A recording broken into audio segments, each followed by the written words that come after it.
Straits of Salamis, September 29, 480 BC.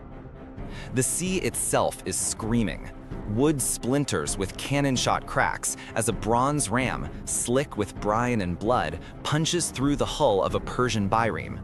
Oars snap like twigs. Men pitch into the churning chaos, their cries swallowed by the thunder of 1,000 drums and the roar of marines clashing on rocking decks. The air is a toxic cocktail of salt spray, sweat, and the greasy black smoke of burning pitch. Banners bearing the winged lion of Persia sink into the waves next to the stoic owl of Athens. Through the haze, a Greek commander, his face a mask of grim resolve, bellows an order that is lost in the maelstrom. This isn't a battle. It's the world grinding itself to dust in a channel of water too narrow to contain its rage. Hello, my friends. Welcome to the Cosmic Conquerors channel. Before we begin, please subscribe and hit the bell so you don't miss any of our new content. And share this story with friends so it reaches as many people as possible. If you have a story idea, drop it in the comments. Maybe we'll use it in the next video. Let's begin the story. Pay close attention because there is one small decision made before the dawn that will change the destiny of nations. The year is 480 BC, and the dream of Greece is dying. The massive Persian war machine, led by the self-proclaimed god king Xerxes, has crushed all resistance. A heroic stand at Thermopylae bought time, but it ended in death. Now, the city of Athens, the cradle of democracy, is a smoldering ruin, its temples desecrated, its people refugees huddled on the nearby island of Salamis. All that remains of their hope is floating in the bay, a fleet of some 370 Greek warships, mostly Athenian triremes, fast and deadly vessels, paid for with the silver from their state-owned mines. It was a fleet championed by one man, Themistocles. Themistocles was not a king or a blue-blooded aristocrat. He was a political brawler, a populist who clawed his way to the top of Athenian politics through sheer brilliance and ruthless ambition.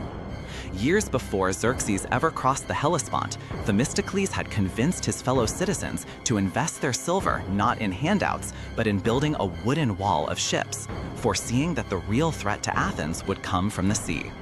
Now, his prophecy had come true with a vengeance. But his wooden wall was about to splinter. In the Greek War Council, unity was fractured. The commander-in-chief, the Spartan Eurybiades, was a cautious man. He and the other Peloponnesian commanders saw the obvious. Their combined fleet was outnumbered more than 2-1 by Xerxes' armada. Their logic was simple: fall back to the Isthmus of Corinth, build a physical wall, and defend their homeland, the Peloponnese. To them, Athens was already lost. Sacrifice the peace to save the board. Themistocles knew this was a death sentence.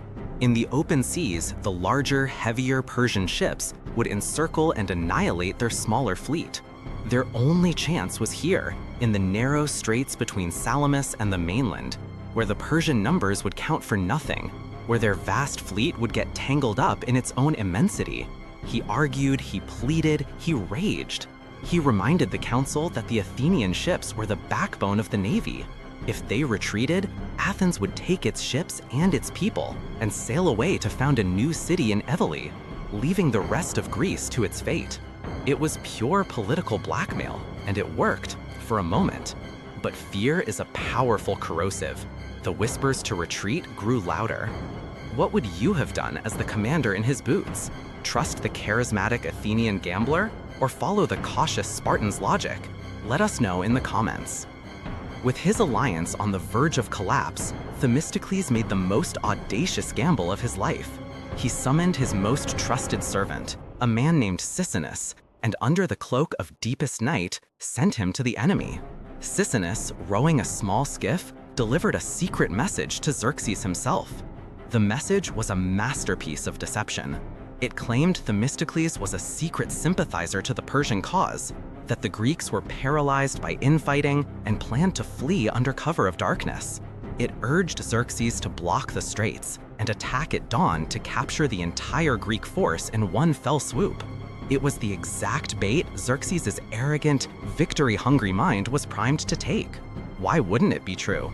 His spies had surely told him of the arguments in the Greek camp. It all made perfect sense. Xerxes, watching from a golden throne he'd had erected on the shore to witness his final triumph, gave the order. The trap was set, but he never once considered who was the trapper and who was the prey. As the first rays of dawn lit the sky, the Greek sailors were stirred by a grim sight. The Egyptian contingent of the Persian navy had blocked their western escape route. The main Phoenician and Ionian fleets were pressing into the straits from the east. They were surrounded. There was no retreat. Themistocles' deception had worked. He had forced a battle on his own terms by taking away any other option. Now they had to fight not just for Greece, but for their very lives, with their families watching from the shores of Salamis. The battle began not with a grand charge, but with confusion. The massive Persian fleet, accustomed to open water, squeezed into the narrow channel. Ships got in each other's way. Wars became tangled. Commands were lost in the echo between the cliffs. The Greek fleet, meanwhile, held a disciplined line. They feigned a retreat, drawing the Persians deeper into the bottleneck. Then, at the perfect moment, a single Athenian ship shot forward, ramming the lead Phoenician vessel. A cheer erupted from the Greek line. The battle was joined. The Greek triremes were magnificent weapons in these close quarters. Lighter, more agile, and crewed by citizen soldiers rowing for their homes, they darted in and out of the clumsy Persian formations. They didn't just ram head-on. They executed a maneuver called the peritslaus, a rapid flanking move where they would shear off the enemy's oars, crippling them before wheeling around to deliver the death blow with their bronze ram. The sea became a butcher's yard. The proud Persian navy, a multi-ethnic force of subjects and mercenaries, began to break. Ships collided with their own allies. The Ionian Greeks, forced to fight for Persia, were said to have fought with little enthusiasm, some even turning on their masters when the tide of battle shifted. Xerxes watched in horror from his throne. His invincible armada was being systematically dismantled. He saw his own brother Arrhibignus killed and thrown into the sea. He saw the brilliant Queen Artemisia of Caria, one of his few competent commanders, have to ram one of her own allied ships just to escape a Greek pursuer.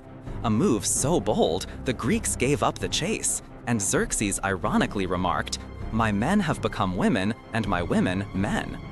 It was one of the few wry moments in a day of absolute slaughter. The battle devolved into a rout. The Persian fleet, shattered and demoralized, tried to flee, but the sheer number of their own vessels blocked their escape. They were sitting ducks. The Greeks, merciless, hunted them down until the sun began to set on a sea of wreckage and floating bodies. The greatest naval force the world had ever seen had been annihilated by a smaller, smarter, and more desperate opponent. The twist, the one that must have haunted Xerxes, was realizing that the information he had trusted, the whisper of a traitor promising an easy victory, was not a betrayal of the Greeks, but a betrayal of him. Themistocles hadn't just predicted his enemy's tactics, he had written the script for them. He had used Xerxes' own arrogance as the primary weapon against him. As Themistocles stood on the deck of his flagship, watching the last of the Persian ships burn against the twilight sky, the cost of his victory lay all around him. The water was thick with the dead, both friend and foe. The air carried the scent of their funeral pyre. He had saved Athens, and in doing so, perhaps, the future of Western civilization. He had won a victory for the ages. But he looked less like a triumphant hero and more like a man who had stared into the abyss and willed it to blink first. "A wall of wood can be rebuilt," he murmured to a subordinate, his voice raspy with exhaustion and smoke. "A wall of stone can be raised again, but a wall of courage, once it breaks, is lost forever." Today, our wall held.